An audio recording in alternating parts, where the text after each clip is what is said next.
13 дугаар бүлэг. Сараг оршуулга. Сара 127 наслав. Энэ нь Сарагийн амьдралын он жилүүд ажээ.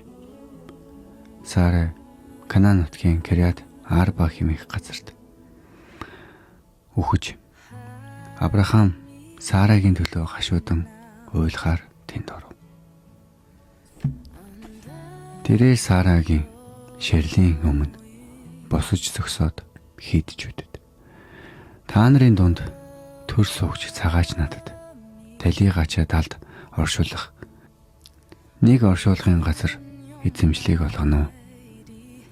Би энэ ширлаа тэнд оршуулъя гэж хийчүүд Авраамд хариулан, эзэн минь, биднийг сонс. Та бол бидний дундах хүчрхэн ноён юм. Та бидний оршуулгын газраас хамгийн тохиромжтой газарт ширлийг оршуулаарай. Таныг энэ ширлаа аль ч оршуулгын газар тавихад хориглох хүн бидний дунд байхгүй гэцгээв. Авраам босож тэр нутгийн хилчүүдэд мэхэн ёслоод тэдэнд, хэрв та нар намайг нас барсан хүнээ нутаглуулахыг хүсэж байгаа бол миний үгийг сонсож миний төлөө зохиорын хөө Ефроноос гуйж түүгээр талбайнх захад байгаа өөрийнх нь өмч болох Махпелагийн агууг надад өгүүлээч. Тэрээр хангалттай үнээр агууг оршуулгын газар болгон та нарын дунд надад өгөв гэв. Тэр үед Ефрон хийдчүүдийн дунд сууж байв. Тэрээр хийдчүүд ба хотын голдон хаалгаар орж ирсэн бүхнийг сонсож байхад Авраамд хариулан, үгүй эзэн минь, намайг сонсооч.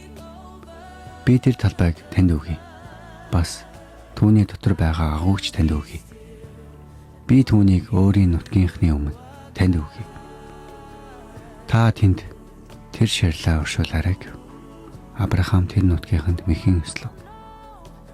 Тэрээр нутгийнхныг сонсож байхад нь Ефронд, та таалбал үгийг минь сонсноо.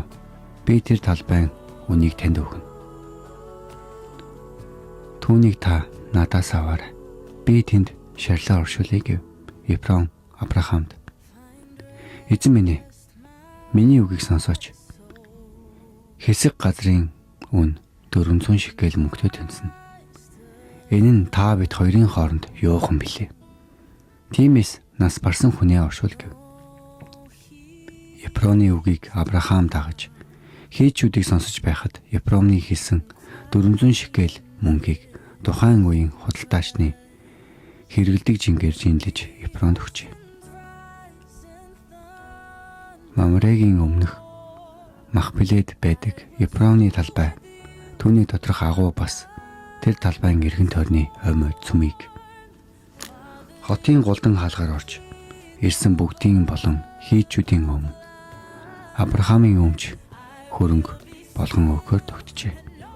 Тэгээд Авраам Канаан нутгийн Мамре буюу Хеброны өмнөх Махпелагийн талбай дах агуйд эхнэр Сарагаа оршуулв. Ийхүү тэр талбай болон доторх агууг нь хийдчүүд Авраамын өмч түүний оршуулгын газар болохоор тогтов.